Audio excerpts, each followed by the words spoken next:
الرحمن الرحیم وَأَمَّا بِنِعْمَةِ رَبِّكَ فَحَدِّثْ صدق اللہ العظیم و صدق رسولہ النبی الامین الکریم۔ سورہ ضحیٰ میں رب کریم ارشاد فرماتا ہے کہ اور اپنے رب کی نعمت کا چرچا کرو۔ تو نبی پاک صلی اللہ علیہ وسلم اللہ کی تمام نعمتوں میں سب سے بڑی نعمت ہے۔ کہیں سورہ فاطر میں یوں فرمایا جا رہا ہے یا ایھا الناس اذکروا نعمت اللہ علیکم، اے لوگو اللہ کی نعمت یاد کرو جو اس نے تم پر کی ہے۔ پہلے انسان کس حال میں تھا؟ زندہ ان ہاتھوں سے لوگ اپنی بچیوں کو درگور کرتے تھے۔ آج حضور کی ولادت بسعادت نے ہمیں یہ اعزاز بخشا ہے کہ نہ صرف کافر غیر مسلم اپنی بچیوں کو نہیں درگور کرتے تو مسلمان تو پھر اللہ نے اپنے حبیب کی وجہ سے انہیں شان اور مقام عطا فرمایا ہے۔ تو نبی پاک صلی اللہ علیہ وسلم کی ولادت بسعادت 1500 سالہ جشن مبارک آ رہا ہے۔ جیسے میلاد شریف پر خوشی منانا ضروری ہے، اس سے زیادہ اتحاد اہل سنت و امت اتحاد امت ضروری ہے، اور اس سے بھی زیادہ اہم اور ضروری ناموس رسالت کا تحفظ ہے۔ ناموس رسالت پر پہرا دینا ہے، اور ناموس رسالت کے پہلے شہید حضرت زید بن حبیب بن زید رضی اللہ تعالیٰ عنہ سے لے کے آخری شہید آنے تک سارے اللہ کی بارگاہ میں عزت والے ہیں، شرف والے ہیں۔ حضرت حبیب بن زید کی شہادت تو سب اہل علم جانتے ہیں، بڑی عظیم شہادت تھی جو مسلمہ کذاب کے دربار میں ہوئی۔ تو انہوں نے اس وقت اپنے 12 بچے نہیں دیکھے، رسول اللہ صلی اللہ علیہ وسلم کی ناموس دیکھی، آپ کی ناموس پر پہرا دیا۔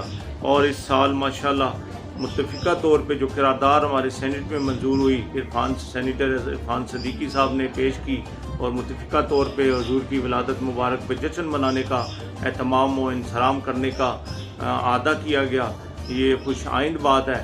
نبی پاک صلی اللہ تعالی وسلم کی ولادت کا صدقہ اللہ تعالی ہم سب مسلمانوں پہ فضل اور کرم فرمائے، ہمارے ملک کی حفاظت فرمائے، عالم اسلام کی، پاکستان کی حفاظت فرمائے۔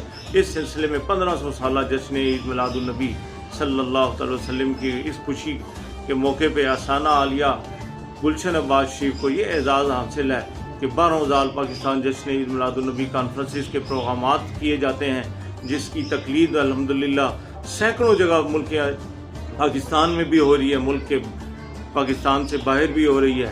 الحمدللہ اس کا طریقہ کار یہ ہے کہ 25 کو الحمدللہ 25 اگست 2025 کو حضور کی ولادت بسعادت کے جشن کے آغاز میں مشعل بردار ریلی کا اہتمام ہوتا ہے۔ مغرب کے فوراً بعد علماء و مشائخ اور کثیر تعداد میں حضور کے غلام اس میں شریک ہوتے ہیں، ان کی قیادت میں یہ باہر تک جاتے ہیں، اور نبی پاک صلی اللہ تعالی وسلم کی ولادت بسعادت پر 12 روزہ میلاد شریف میں عظیم الشان علماء، مشائخ، سادات، حضور کے غلام، سیاسی، سماجی، ہر مکتب سے تعلق رکھنے والے یہ اس محفل مبارکہ سے مستفید ہوتے ہیں، اور اس کی ترتیب ایک 2 سجادگان ہوتے ہیں، ایک عظیم عالم دین ہوتا ہے علامہ۔ پہلے دن اب جیسا کہ 26 اگست کو مفتی طاہر تبسم صاحب ہیں، اسی طرح الحمدللہ کھڑی شریف سے ہوں گے، کلیام شریف سے ہوں گے، اور مفتی محمد سمر عباس قادری صاحب ہیں، اسی طرح بگار شریف سے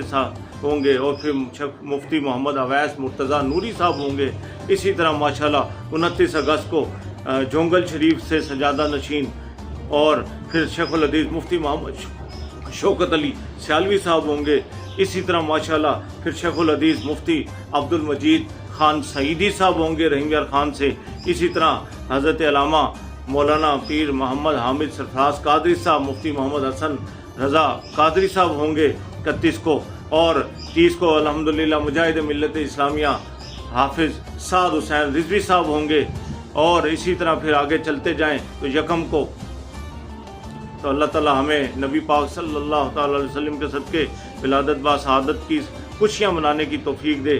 اسی طرح مفتی فضل سبحان صاحب ہیں، علی زین العابدین صاحب ہیں، سونا مائی صاحب ہیں، جعفر قریشی صاحب ہیں، مظہر مختار درانی صاحب ہیں، اور حضور کے کثیر تعداد میں حاضر ہونے والے علماء و مشائخ ہوتے ہیں۔ وما علینا الا البلاغ۔